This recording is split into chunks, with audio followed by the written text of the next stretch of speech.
right, children, we have reached December 30th.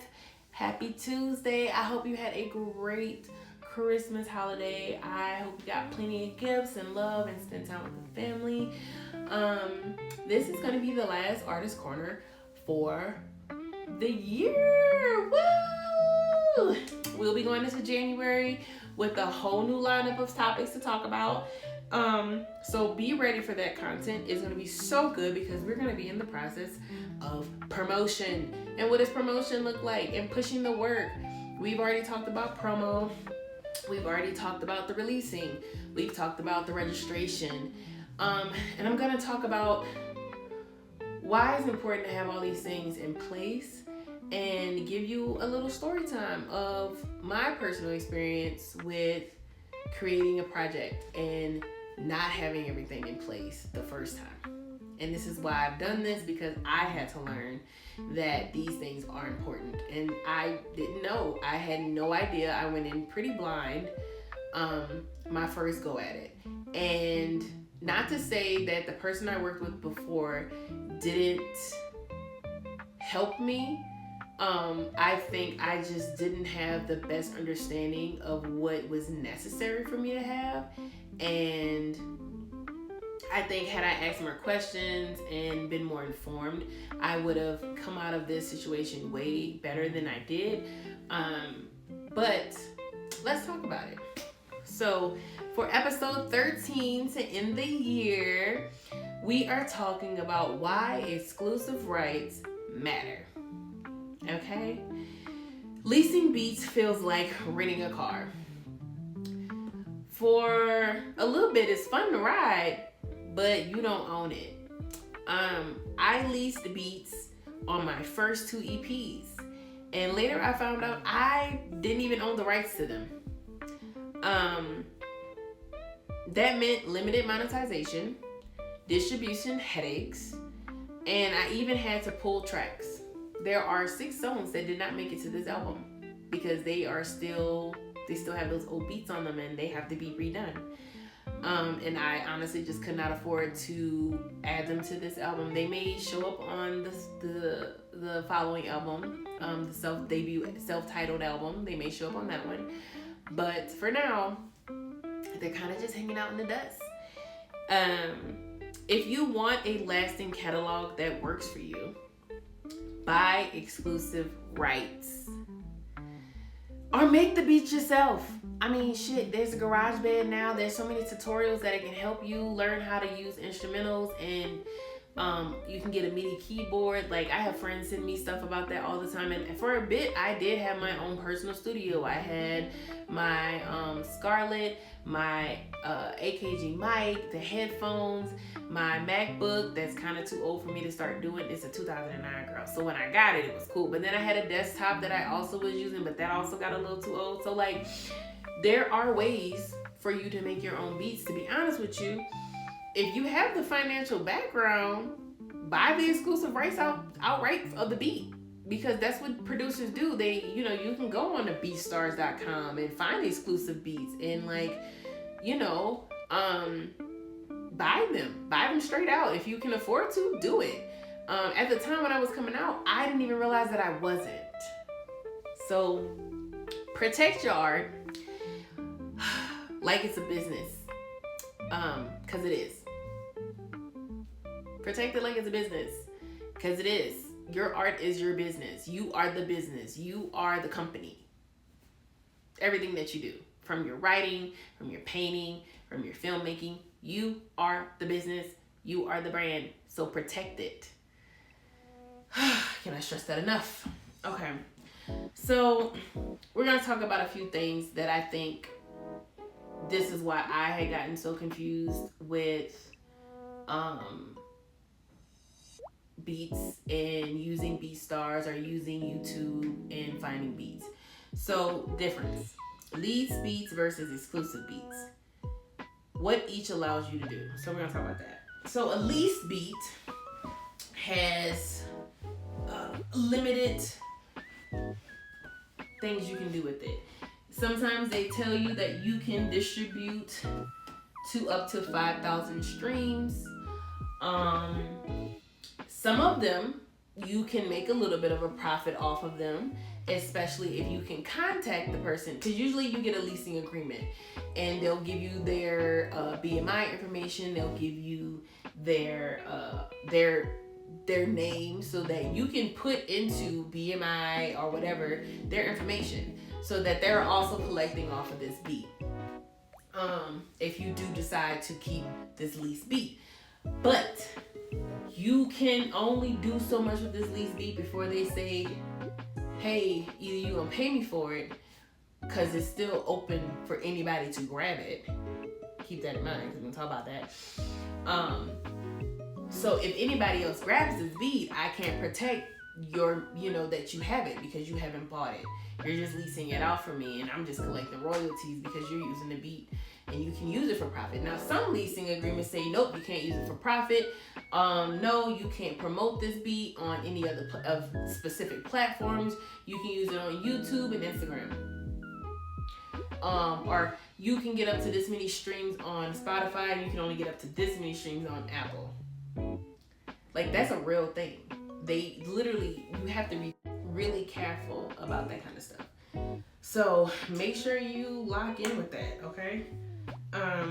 So the thing about exclusive beats, this gives you exclusivity. This means you hit the stems. If you don't know what stems are, those are the mini pieces of the beat that it takes to create the beat. You get the stems, so you can rearrange this beat the way you want to. Like, if you want to add a little sound, or you like a sound a little bit more than you like another sound, you get to take this beat, deconstruct it, and do what you want with it, and have a little bit more free will. This exclusivity gives you all rights. Okay, you can make sure with exclusive rights, you still, because the person still produced this beat. And most times, like I said, they'll give you their BMI information and things like that, because they produce the beat. But now that you have exclusive rights to the beat, they don't get a very big percentage for producing the beat. You would give more percentages to your the person that's mixing and mastering the project that you're working on, the single, the album, whatever it is. You would give more production rights to them than you would to the producer of the beat. They will just get a percentage for beat making. If you want to know about percentages and splits and things like that, we are going to talk about that and a few more reels that we start getting into, because we do want to talk about split sheets and stuff later on. Okay, so real consequences: needing to take releases down, losing income, licensing limits. These are the consequences. For instance, On Red, the original production of On Red, I was in the car one day with my wife, and we're listening to my Apple Music, and this song comes on, and for the life of me, I said, "Oh my God, it sounds just like On Red." Like, exact same beat, same chord progression, all of it. But it wasn't called On Red, it was a whole nother song, and I was like, that was my indicator in that moment of, shit, I don't have exclusive rights to this beat. I didn't pay for exclusive rights. I don't even know where the licensing is, because I switched phones so many times, and I didn't save the licensing in my files or on a hard drive. Also, make sure when you do buy beats off BeatStar or YouTube or whomever you're getting your beats from, that when you save the exclusive rights to them, put the contract somewhere you can get to it quickly, because the contract is going to be the thing that saves your butt. Okay, well, I didn't do that. I had none of that information on me, so I had no idea that was even possible for somebody to use my beat, because I did not have the exclusivity of that beat. I was leasing it. So because of that, that was like, damn, what do I do? Do I contact these people about the song? Are they gonna contact me because I still have the song? Are they in the process of suing me? Do they have the exclusivity rights? Am I gonna get an email and saying, hey, you can't use this beat no more, track no more, take it down? Like, I don't know, because again, I don't have this information. So if you are gonna lease beats, if you are in the beginning processes of creating a career in music, and you just want to have stuff to play with and something to sing on or whatever, make sure you keep the contracts. Make sure you keep the paperwork. Make sure you see how long that lease lasts. If you get the exclusive rights to that beat, also make sure that you have the paperwork. I remember another time, me and a good friend, shout out to Isaac, he was liking this beat, really liked it, wanted it, did all the things, and I paid for the exclusive rights to it. Like, actually, flat out, I paid for the rights. I said, nope, I want the exclusive rights to this. I'm not doing this anymore. So I bought it. And he also had that beat. And I said, well, I own the exclusive rights to this. And he was like, wait, what? And I was like, yeah, I already bought the exclusive rights, so you can't use this beat for whatever song you were going to create. I already own it. And I said, but you can be on it because it seems like you had some words or whatever that you wanted to use for it. And he was like, yeah, I kind of did. And I was like, I'm so sorry. You know what? You can just have it. So I just gave it off to him, and I think I sent him the song and the contract. And then, no, I sent him the song, and I had the contract. And then all of a sudden, it was just, it ended up not happening. So I ended up keeping the song and the contract and all the things. But that's just a prime example. And he's in my backyard. He's somebody that I frequently see for gigs and stuff during the summertime specifically, because that's when a lot of my artist friends come out of hiding, is in the summer. Because that's when we do the majority of our gigs and gain fans. So that's the simplicity of how quickly, somebody else can get your beat or get the rights to your music. So you can lose money if you made money off any of those songs that weren't in contract that said you can make money off this, because some of leasing says not for profit. Like, you can use it, but you can't profit off of it. I learned that, and I was like, well, nope, I don't want those kind of beats. Like, I still want to make a profit. Like, I'm still able to, I want beats that, like, I have a limited amount of monetizing that I can do. So, like, I found beats where I could get up to like 5,000 streams. And I was like, well, I'm an up and coming artist, so I know I'm not gonna get that many streams off anything just yet. So it's cool. And I hadn't. So I was able to make a little bit of money off of those tracks. So that's one thing. And then the last, like the licensing limits. You have a limited time you can use a beat. Sometimes they give you a year. Sometimes they give you so many months to use the track before you have to buy it flat out, or they sell it off to somebody. But that's the whole issue with leasing beats. They are in the air for whomever would like them. And a lot of times, a lot of people end up using this exact same beat. I had this happen to a friend.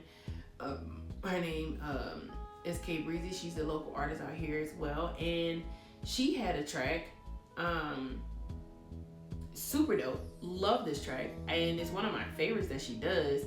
And come to find out, another artist literally working out of the same studio that she is also had this track. And neither one of them bought the exclusivity to it. So I mean, so you just have to be wary of things like that, to make sure you secure yourself. So next is how to secure exclusive rights. Written contract, buyouts, producer agreements. So how do you do that? Well, if you go into BeatStars or any other circular place to buy beats, they will give you the option to either lease this or have exclusive rights to it, and they will charge you for it. Depending on how well known the beat maker is, on whatever circuit you're buying your beats from, it can go from $20 to $150, depending on your budget. I know on BeatStar, because there's a lot of people that's like up and coming and trying to be known in the industry. Sometimes they'll give you stuff for free. Sometimes you can get a package deal where they give you like 9 beats exclusive. I've gotten this where I've paid for, he said, nope, exclusive rights. I got the contracts for it, and I got 9 beats exclusively that I can use and do what I please with, to work with. And you can get contracts like that. And sometimes you don't. So it kind of all depends on what channels you're working with, who you're writing with. Now, written contracts. I wouldn't go by written handwritten contract, I would go buy something that is typed up or notarized, because the legalities, like, you don't want anybody to like switch up on you or change anything. So I would, if you do have it written, go get it notarized so that you both see it notarized and sign it. Buyouts are pretty much if, so for instance, with my friend who had the same beat as somebody else, like they both had the same beat, they could have bought if one of them had the exclusive rights to that track. Depending on how they wanted to work it or how popular the song was for either one of them, they could have bought each other out. It could have been like, well, I really like this track. How much would you want for me to take it? Do you have like a full following on it? Like, is this something that's in your discography? Like, how can I buy you out? Same instance for me when I was working on, the song was called On Red, and I heard the same track with these other guys who were on the song.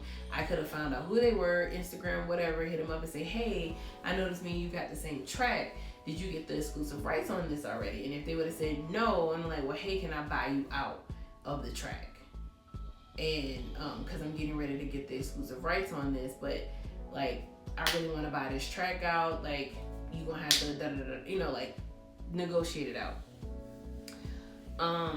And there is a producer's agreement. This agreement is the liabilities for the producer so that everything checks out, making sure that all the paperwork is good, that they give you your stems, that the exclusive rights means wherever you got the beat from, they took the beat off there and nobody else can have it. That they put in the contract that no, I'm gonna contact everybody who has downloaded this particular beat and let them know, hey, this beat has been bought, you can no longer use it, whoop-de-whoop-de-whoop. And most times they put a limit on how long you can use the beat for anyway, within a year or 2 years.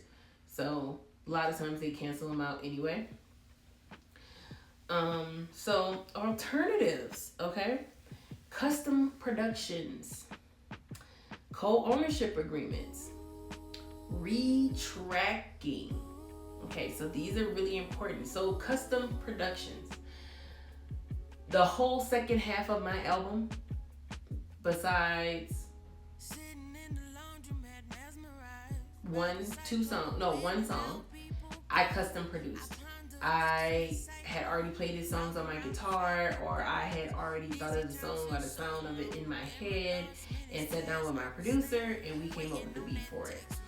Everything that's on the first album was a retracking. This was us taking my vocal arrangement, putting it on new tracks that were recreated so that it still had the same feel to it, but it had a whole new track that has no legalities to anybody else. It's all me.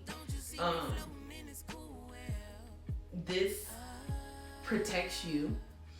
It protects your music, and now you can still keep the same creative surrounding of the songs that you once produced, but now you have new tracks, right? And then the other one is a co-ownership agreement. So you can negotiate with producers or engineers or beat makers on whatever platform you choose to get your beats and say, can we do a co-agreement? I really like this beat. I'm an up-and-coming artist. Can I give you a percentage of engineering or rights to agreement of it? We're co-owners of this beat so that I can pay you less money.